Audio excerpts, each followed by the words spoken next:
অন্তৰেৰে জয় আই অসম। হাই বন্ধু বান্ধৱীসকল, সকলোকে বিহুৰ শুভেচ্ছা জনাইছোঁ। আজিৰ ভিডিঅ'টো এটা বিশেষ ভিডিঅ'। তাৰমানে এই অসমৰ বাপতি সাহোন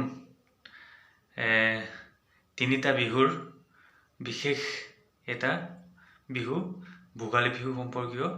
তাৰমানে কথাটো হ'ল বিহুৰ মানে বৰ বিহুটো আমাৰ উজনি অসম আৰু নামনি অসমৰ পালন কৰাৰ ক্ষেত্ৰত অলপ এই দুটাৰ মাজত তাৰমানে অলপ ব্যতিক্ৰম দেখা হৈছে। সেইকাৰণে তেওঁলোকৰ পৰা মানে মই কিছু খবৰ লৈছিলোঁ, সেই সম্পৰ্কে আপোনালোকক দেখুৱাব বিচাৰিছোঁ।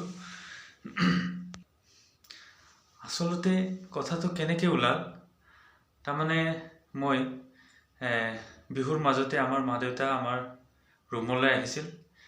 তেওঁলোকে গ'লগৈ।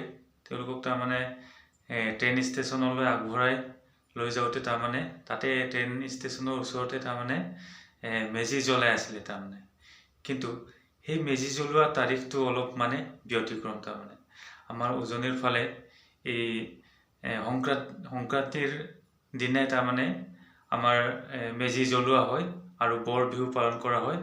আৰু ইয়াতে দেখা গ'ল তেওঁলোকে নেক্সট দিনাখন 1 তাৰিখেহে মানে মেজি জ্বলোৱা হৈছে তাৰমানে। সেইকাৰণে তেওঁলোকক তাৰে মানে দাদা এজনক মই সুধিলোঁ কিয় তেনেকৈ পালন কৰা হয় আৰু তেওঁলোকৰ পৰম্পৰা কেনেকুৱা, সেই বিষয়ে অলপ তেওঁলোকৰ পৰা জানিলোঁ। আপোনালোকলৈ সেই ভিডিঅ'টো শ্বেয়াৰ কৰিছোঁ, চাওক। চাওকচোন, জেগাখিনিয়ে ধোৱা হৈ আছে। চাওকচোন, সেই ধোৱা হৈ থকা দেখিয়ে মই ফটকৈ গৈ কিনি চালোঁ।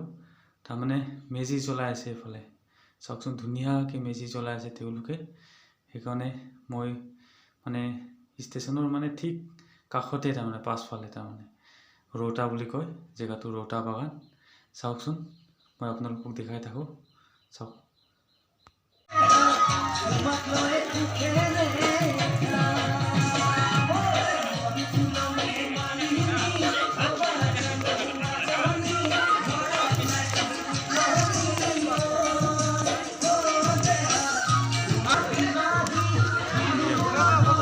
টকা গোটাই ৰৌতা বাগানৰ এই ট্ৰেইন ষ্টেচনৰ ওচৰতে ধুনীয়াকৈ মেজি জ্বলাই আছে। চাওক,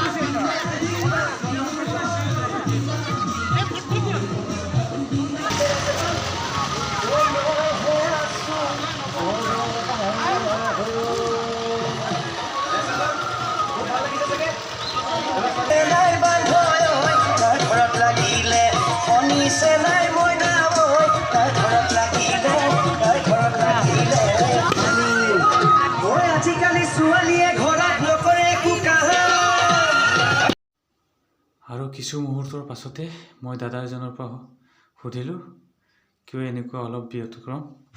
আৰু মাঘ মাহৰ দুমাহী যিদিনাখন সংক্ৰান্তি, সিদিনাখনত উৰুকা হয় আমাৰ। আৰু মাঘৰ প্ৰথম তাৰিখটো আমাৰ নামনি অসমৰ ফালে বৰ বিহু হিচাপে, মাঘ বিহু হিচাপে মানি লয়। আৰু ইয়াত এটা কথা সংযোজন হ'ব যে আমাৰ বড়ো সম্প্ৰদায়ৰ যিখিনি মানুহ আছে তেওঁলোকেও মাঘৰ 1 তাৰিখটোৱে তাৰমানে ভোগালী বিহু বা মাঘৰ বৰ বিহু হিচাপে মানি লয়। আৰু পৰম্পৰাগতভাৱে তেনেকৈ আমি মানি আহিছোঁ আৰু সেইমতেই আমি কৰিছোঁ। তাৰমানে অলপ মানে আপাৰৰ ফালে আমি পাওঁ প্ৰায়, তাৰমানে যোৱাকালি যে আমি মেজি জ্বলোৱা চব দেখিছোঁ তাৰমানে। দলগাঁৱতো চালোঁ। ইয়াত মানে মই মা দেউতাক থ'বলৈ আহিছিলোঁ তাৰমানে। ইয়াতে দেখা পাই মানে বুজি পাইছোঁ। তেওঁলোকে আগদিনাখনে উৰুকা কৰে আৰু আমাৰ উৰুকাৰ দিনাখন তেওঁলোকে বৰ বিহু পাতে। গতিকে এই কথাখিনিৰ তথ্য মই ইমান ক'ব নোৱাৰিম, কিন্তু পৰম্পৰাগতভাৱে আমাৰ নামনিৰ ফালে যিটো চলি আহিছে, মই নামনিৰ মানুহ, তেনেকৈ আমি কৰিছোঁ আৰু তেনেকৈ আমাৰ কৰা দেখিছোঁ আমাৰ আগৰ পূৰ্বপুৰুষসকলক, আৰু সেইমতে আমি কৰিছোঁ। সেইটোৱে তাৰমানে মই একচুৱেলি ভালকৈ নজনাৰ কাৰণে আপোনালোকৰ পৰা সুধিলোঁ, বেয়া নাপাব। ঠিক আছে, ধন্যবাদ। ঠিক আছে, ধন্যবাদ। ভোগালী বিহুৰ শুভেচ্ছা থাকিল। আপোনালৈ থাকিল, নিশ্চয়, ধন্যবাদ। দাদাহঁতে অলপ প্ৰসাদো দি দিছে মোক।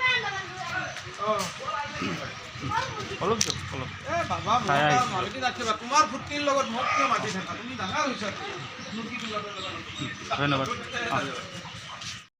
গতিকে ৰাইজ এইখিনি অলপ ব্যতিক্ৰম পালন কৰাৰ ক্ষেত্ৰত খালি হ'লেও উজনিয়েই হওক নামনিয়েই হওক সকলো অসমীয়াই এটা বিহুকে এটা জাতিৰে পৰম্পৰাকে পালন কৰা হয়।